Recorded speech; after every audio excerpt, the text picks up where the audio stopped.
everyone, Baker on the Dark Side.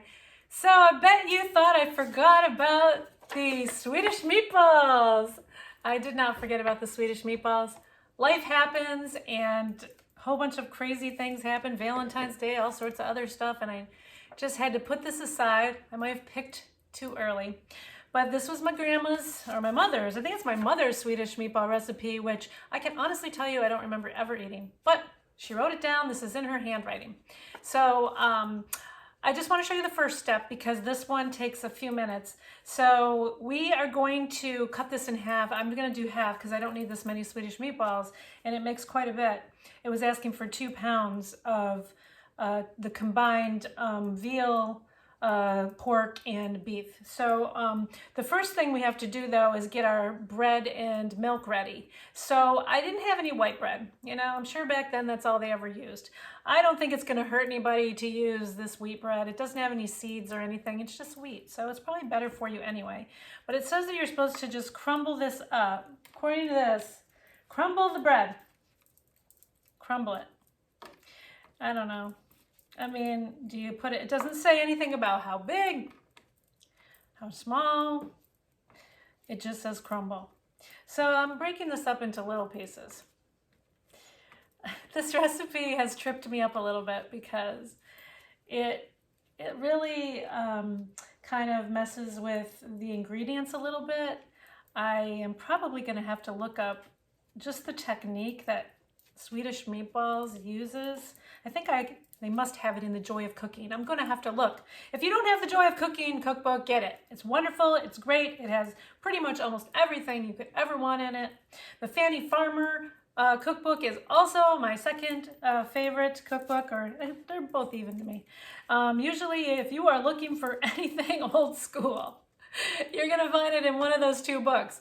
So get it, go on Amazon and just get a used one. It doesn't even matter. You're just getting it for the recipes. And I know you could go on the internet, but sometimes there are some old school things in there that you just can't find on the internet. At least I think. I don't know. You know what I mean? Like, how do you crumble the bread for your Swedish meatballs?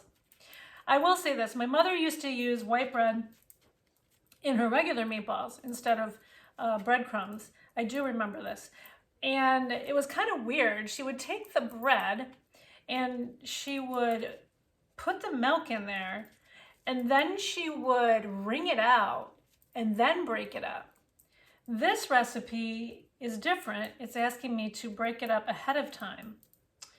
So it's not what I remember as a child. All right, so there it is, broke it up. Looks like breadcrumbs. And then it asks for 3/4 cup of milk, but I'm having this, and so this is half of that. And you're supposed to pour this over, okay? And you're supposed to let it sit. And it doesn't say how long, you just let it sit. So I'm gonna let this sit, and it says that, I mean, it says that you're supposed to make it into a paste. So I'm gonna let it sit for just a little bit, and we're gonna try to make a paste out of it, and we'll see what happens. If it seems like it's not working out, then I'll wait a little longer. But I'm gonna try like maybe 15, 20 minutes and see what happens. Hi everyone, Baker on the Dark Side. So here we are, part 2 of making the Swedish meatballs. I had some problems with the instructions. My mother, who wrote this, you know, she left out quite a bit. So I didn't know how long I was supposed to keep this milk and bread that I did earlier. So I went into what I told you, my trusty Joy of Cooking book. Get one, honestly. Guess what? Swedish Meatballs was in here. Page number 723. So according to this, you only had to put it in there for a minute or 2. So that's been sitting there for about 15 minutes. You know, what can you do? Mom wasn't big on directions. I don't know if you guys have some old recipes like that, but I don't know. So, it said on my mom's instructions that it's supposed to be like a paste. So it's definitely not really pasty. So I'm gonna throw it in the mixing bowl because it says you have to put it in a mixing bowl, according to Joy of Cooking, and my mother too said that you've got to put it in a mixing bowl. And that's fine. It also said that you want to make sure, sorry, I can't see. Okay, you want to make sure now that you get it into kind of a pasty material. So I'm gonna mix this, but I will tell you this, that I don't like putting savory things in my mixer. I'm very upset about this, but that's just a little added thing you don't need to know, right? Okay, here we go. All right, it didn't take long to kind of get it into this congealed mix. All right, according to the book, it says it's very important that you mix the meat with like a tablespoon of hot water and get it fluffy. My mother doesn't say that. What she says is you're going to mix this like a paste, you're gonna add the meat to the mixing bowl, and then you're gonna mix it until stiff. That was her instructions. Now, in the beginning, when I picked this recipe out, I said this is very expensive because it's 1 pound of beef, ground beef, 1 pound of lean pork ground, and 1 pound of ground veal. And I was like, this is a very expensive meatball. Well, guess what? I'm at the meat counter, looking at the meat, and then I see something that says meatloaf mix.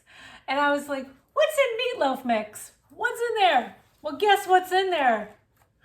It's a blend of ground beef, ground pork, and ground veal. So people, if you didn't know, now you know. Meatloaf mix is those 3 things. So that makes perfect sense to me because meatloaf mix was like an old school thing. So this asked for 2.5 pounds. This is 1.25 pounds. I told you I was doing half. That's one of the reasons why. So I'm gonna put this meat in. And it was about $7 for the 1.25 pounds. I'm not gonna lie, it wasn't super cheap, but it probably is cheaper than if I was trying to do those things separately. And I don't think I haven't seen ground veal by itself. I guess I could ask the butcher, right? All right, so the meat's in there. It says in the book, 1 tablespoon of hot water. So I'm gonna, why not? Wasn't my mom's recipe, but heck, I'm gonna do it. All right, and now you're supposed to mix this until it's fluffy. I gotta be honest, I've never mixed meat in my mixer before. And it's definitely getting fluffy. It is weird. Okay, I have to show this to you because this is bizarre. Look at how fluffy that is. Look at that.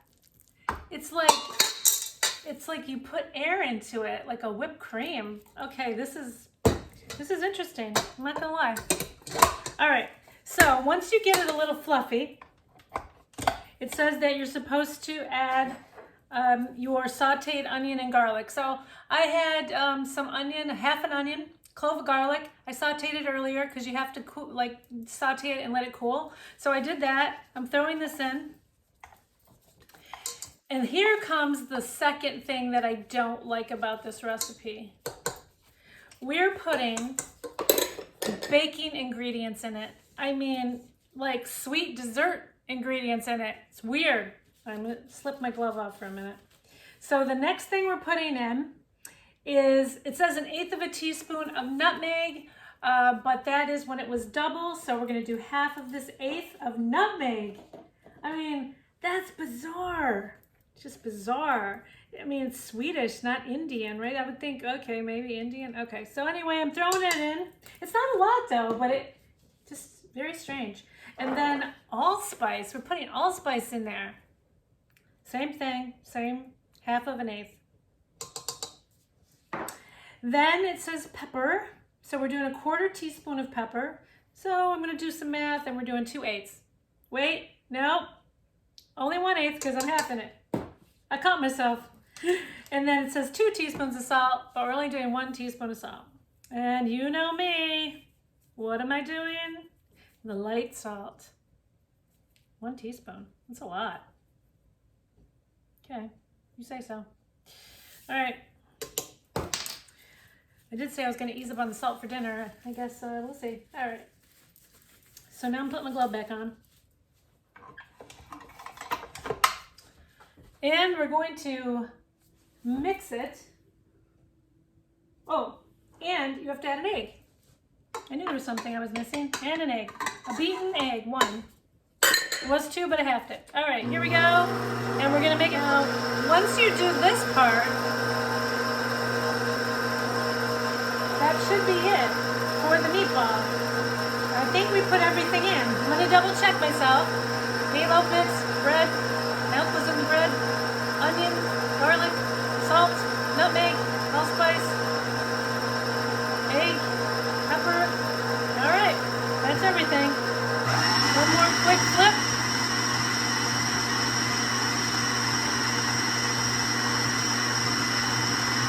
And we have made fluffy meat.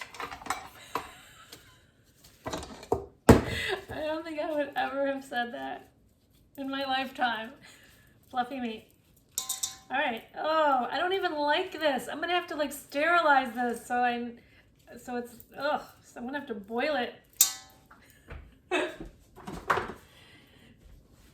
Now, the old school way is that you used to roll it with their hands. Well, guess what? I'm not doing that. Now, the other thing that was interesting is that my mother, in her recipe, she bakes this. And in their recipe, they fry it, and then they just keep frying it, and then they keep it all in the skillet. So I'm kind of stuck between a rock and a hard place.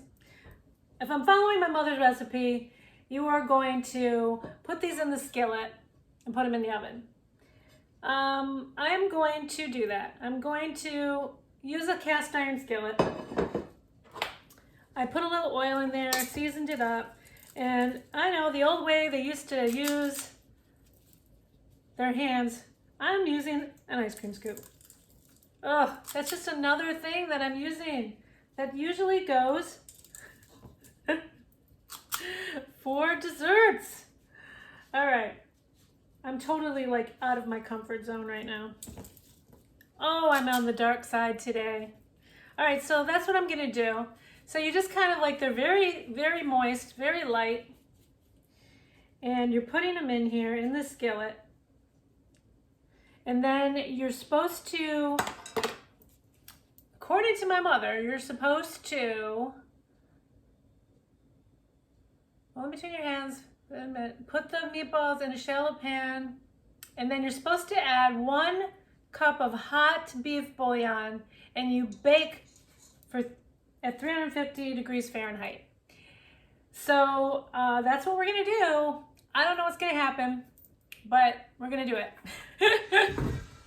And I'll see you on the flip side. Okay, so here's my meatballs that are uncooked, and then I had to pour a cup of hot beef bouillon. So let's see what happens when it gets done. All right, I took them out of the oven, and they've cooked for 30 minutes in this broth. So what I'm gonna do is, just to give them that nice like brownish color from frying, I have, I'm gonna put them in a broiler pan. I had broiled a couple big meatballs because I didn't need that many meatballs. So I'm gonna just put them on this broiler pan, and I'm just gonna broil them for a couple minutes just to get that brown color, and then we'll come back and make this gravy. All right, everyone, I'm back, Baker on the Dark Side. So I did put the Swedish meatballs in the broiler for 3 minutes on low broil, if you have that option. So just to give it that brown caramelization. And then you saw that juice, that au jus that came out. It had a lot of like, debris in it. So I strained it through a sieve so that you could see, get all that gunk out. And so then I come up with, after I strained it, it kind of looked like that. Now my mother's recipe did not say to strain it. She said to add more oil and shortening to it, 3 tablespoons of shortening to it to make the gravy. I don't know about you guys, but I think this has plenty of oil. You can see the shine from there. And there's still oil in this pan too. So I took out most of the juice. I put a couple tablespoons back in. And I think that, that equals about 3 tablespoons. And so now you're going to add 2 tablespoons of flour. So we're making a roux.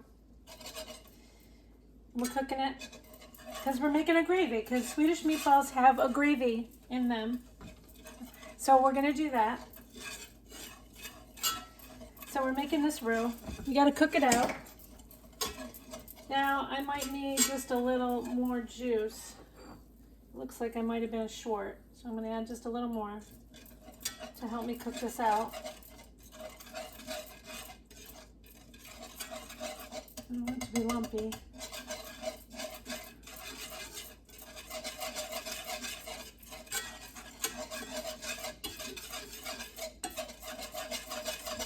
So I'm just trying to cook that out just for a minute or two.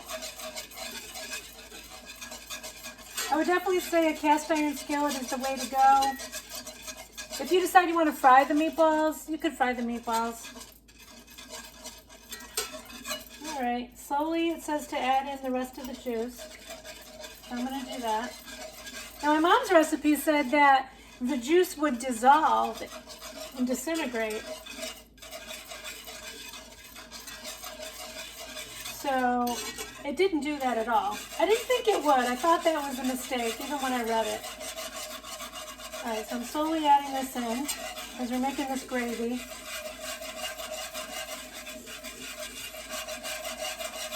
You can hear that scraping.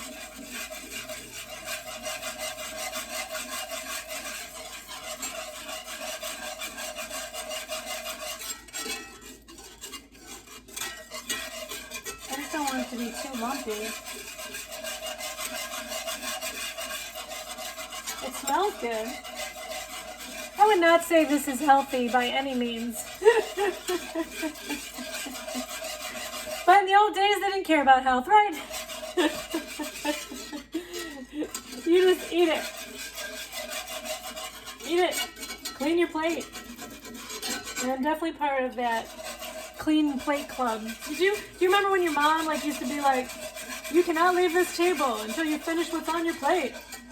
I really think that was a form of child abuse, I'm telling you. So, I would go through great lengths not to finish my peas or my vegetables. I don't know about you guys, but I definitely did that. Okay, so now we've got this going. I put all the juice that was in there and made this gravy. Now, it says to add another cup of juice, of beef broth. So I only need to use half a cup because I'm doing half the recipe. So that's to give it some more added. And then you're supposed to cook this with the meatballs in it. So now we're going to put those meatballs back in. We're going to put them in.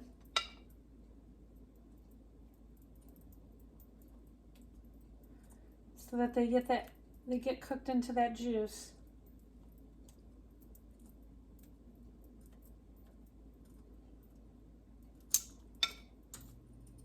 Okay, so there you go. We're gonna just cook this. Just keep cooking it down until it's a nice thick gravy, and it'll thicken up a little bit, right? And then you're supposed to just serve it over mashed potatoes or rice. So when I get ready and we're going to try these meatballs, it's got to cook a little bit more. I'm going to add a little bit of salt to the gravy and the meatballs.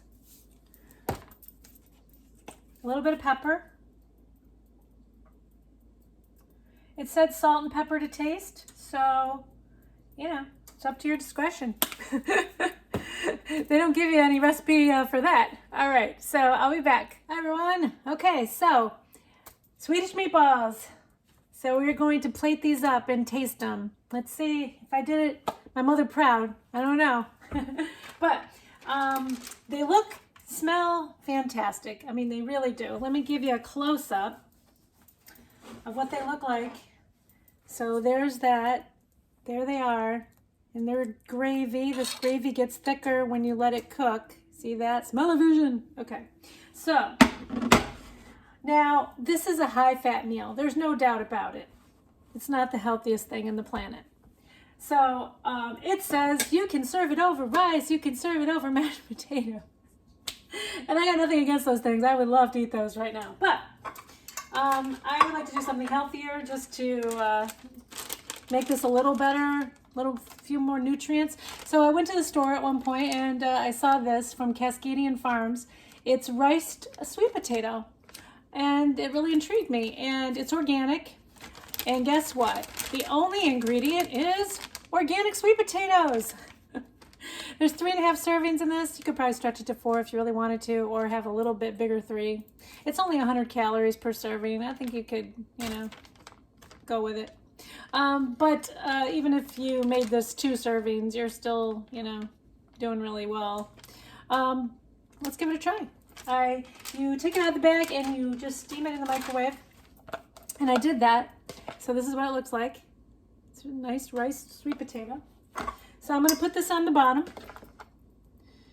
I want you to be able to see it. And I'm going to try to gauge what a serving would be, or I'm just going to do a little serving because we're just doing a tasting. It's not dinner time yet. All right, so there it is. There's our riced sweet potato. And then I'm going to put one of my Swedish meatballs on here. Look at that. Fancy. If you're doing like a fancy party, I could see you like doing that on a little tiny plate. And then you just drizzle a little bit of this gravy over it. I need a little ladle or something. Let's see. I used to have a tiny ladle. Oh, I guess I'm using a spoon. I can't find my tiny ladle. All right. So then we're gonna drizzle that gravy over the top. Just like that. A little more gravy over the top, because the gravy is the best part. Let's not forget that. All right. And now I'm going to try this. All right. Let's see how I did. So the meatball, it's a little tight, but honestly, I think these meatballs are supposed to be really tiny. I made them bigger because I'm impatient and I didn't feel like making 2 batches. So I think they're supposed to be like cocktail size, so I did make it bigger. All right, let's see.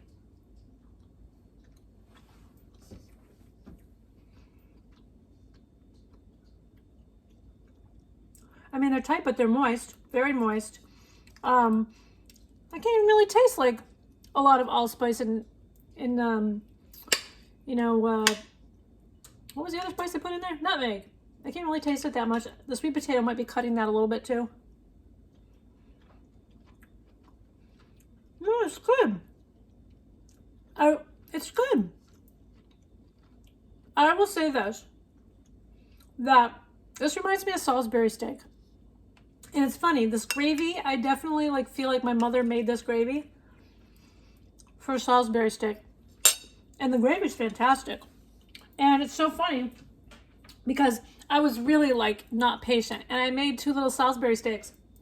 And not knowing that that's what the gravy was really gonna taste like, I made these 2 big giant Salisbury steaks for another meal at some other time. But it does taste exactly like Salisbury steak. But fantastic. I mean, I would make this again. I think I would, I did tweak it to try to make it a little healthier. I mean, she wanted me to add 3 more tablespoons of shortening to this gravy. And I think it is plenty oil enough. And I definitely like the addition of adding more beef stock to that too. Yeah, old school Swedish meatball, Salisbury steak, maybe it was the same. Who knew? Well, anyway, everyone, I hope you enjoyed this family recipe. Had little bumps along the way, but subscribe and enjoy this bumpy journey with me. baker on the dark side.